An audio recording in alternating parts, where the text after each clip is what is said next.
Einstein said, I never think about the future. It comes soon enough. And he was right, of course. So today, I'm here to ask you to think of how the future is happening now.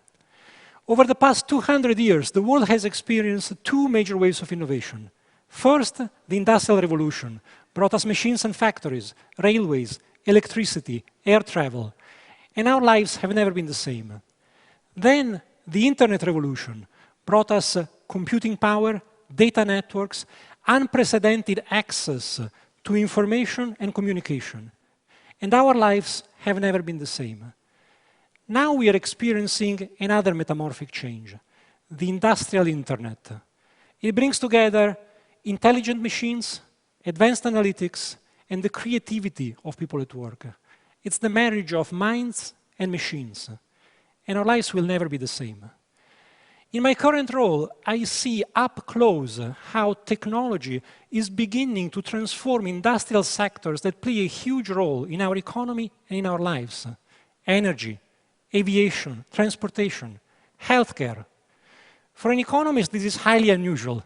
And it's extremely exciting because this is a transformation as powerful as the Industrial Revolution and more. And before the Industrial Revolution, there was no economic growth to speak of. So what is this industrial internet? Industrial machines are being equipped with a growing number of electronic sensors that allow them to see, hear, feel a lot more than ever before, generating prodigious amounts of data. Increasingly sophisticated analytics then sift through the data, providing insights that allow us to operate the machines in entirely new ways, a lot more efficiently. And not just individual machines, but fleets of locomotives, airplanes, entire systems like power grids, hospitals. It is asset optimization and system optimization. Of course, electronic sensors have been around for some time, but something has changed. A sharp decline in the cost of sensors and, thanks to advances in cloud computing, a rapid decrease in the cost of storing and processing data. So we are moving to a world where the machines we work with are not just intelligent, they are brilliant. They are self-aware, they are predictive, reactive, and social. It's jet engines, locomotives, gas turbines, medical devices communicating seamlessly with each other and with us. It's a world where information itself becomes intelligent and comes to us automatically when we need it without having to look for it. We are beginning to deploy throughout the industrial system embedded virtualization, multi-core processor technology, advanced cloud-based communications, a new software-defined machine infrastructure which allows machine functionality to become virtualized in software, decoupling machine software from hardware, and allowing us to remotely and automatically monitor, manage, and upgrade industrial assets. But why does any of this matter at all? Well, first of all, it's already allowing us to shift towards preventive, condition-based maintenance, which means fixing machines just before they break, without wasting time servicing them on a fixed schedule. And this, in turn, is pushing us towards zero unplanned downtime, which means there will be no more power outages, no more flight delays. So let me give you a few examples of how these brilliant machines work. And some of the examples may seem trivial, some are clearly more profound, but all of them are going to have a very powerful impact. Let's start with aviation. Today, 10% of all flights cancellations and delays are due to unscheduled maintenance events. Something goes wrong unexpectedly.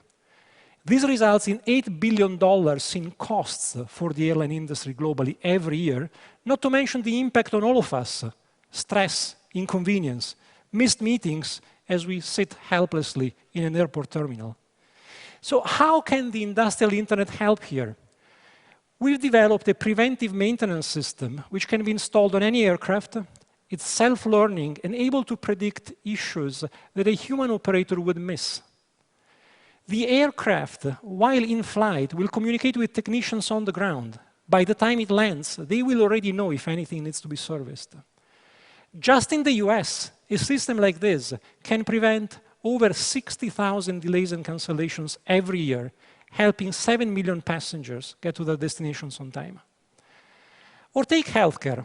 Today, nurses spend an average of 21 minutes per shift looking for medical equipment.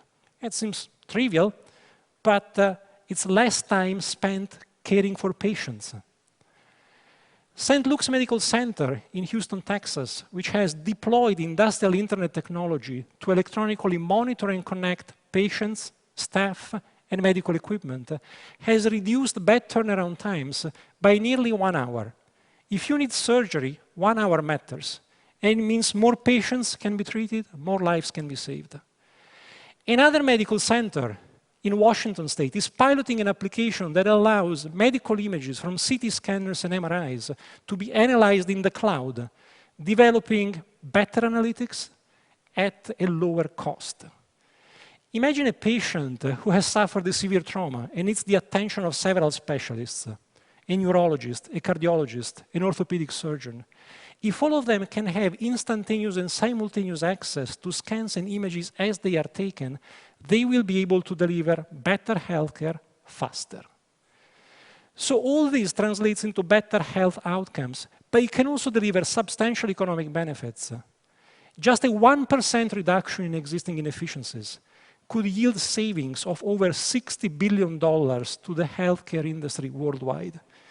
And that is just a drop in the sea compared to what we need to do to make healthcare affordable on a sustainable basis. Similar advances are happening in energy, including renewable energy. Wind farms equipped with new remote monitorings and diagnostics that allow wind turbines to talk to each other and adjust the pitch of their blades in a coordinated way, depending on how the wind is blowing, can now produce electricity at a cost of less than 5 cents per kilowatt hour. 10 years ago, that cost was 30 cents, 6 times as much. The list goes on, and it will grow fast, because industrial data are now growing exponentially. By 2020, they will account for over 50% of all digital information.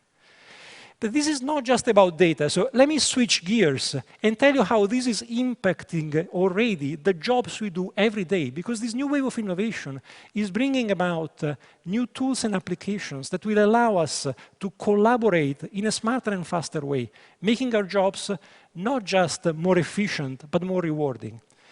Imagine a field engineer arriving at the wind farm with a handheld device telling her which turbines need servicing. She already has all the spare parts because the problems were diagnosed in advance. And if she faces an unexpected issue, the same handheld device will allow her to communicate with colleagues at the service center, let them see what she sees, transmit data that they can run through diagnostics. And they can stream videos that will guide her step by step through whatever complex procedure is needed to get the machines back up and running. And their interaction gets documented and stored in a searchable database. Let's stop and think about this for a minute, because this is a very important point. This new wave of innovation is fundamentally changing the way we work. And I know that many of you will be concerned about the impact that innovation might have on jobs. Unemployment is already high, and there is always a fear that innovation will destroy jobs. And innovation is disruptive. But let me stress 2 things here. First, we've already lived through mechanization of agriculture, automation of industry, and employment has gone up.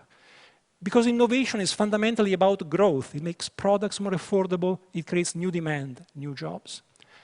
Second, there is a concern that in the future there will only be room for engineers, data scientists, and other highly specialized workers. And believe me, as an economist, I'm also scared. But think about it, just as a child can easily figure out how to operate an iPad, so a new generation of mobile and intuitive industrial applications will make life easier for workers of all skill levels. The worker of the future will be more like Iron Man than the Charlie Chaplin of modern times. And to be sure, new high-skilled jobs will be created. Mechanical digital engineers who understand both the machines and the data. Managers who understand their industry and the analytics and can reorganize the business to take full advantage of the technology. But now, let's take a step back. Let's look at the big picture.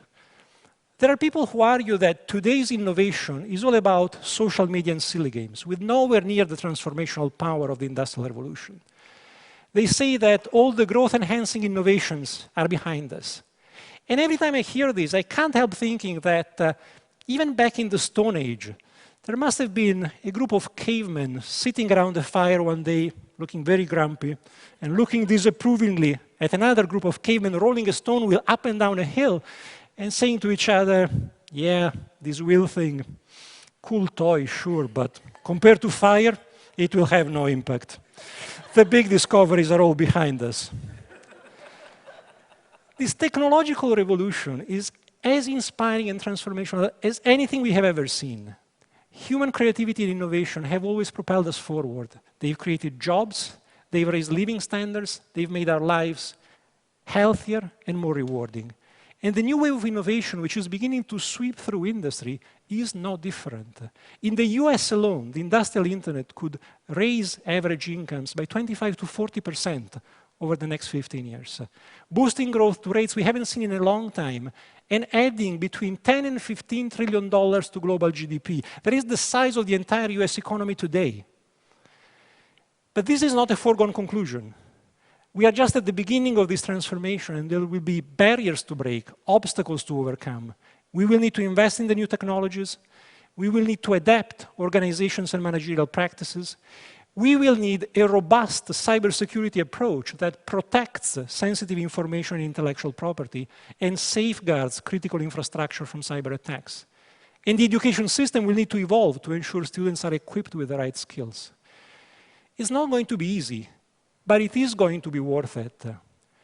The economic challenges facing us are hard. But when I walk the factory floor and I see how humans and brilliant machines are becoming interconnected, and I see the difference this makes in a hospital, in an airport, in a power generation plant, I'm not just optimistic, I'm enthusiastic. This new technological revolution is upon us. So think about the future. It will be here soon enough. Thank you.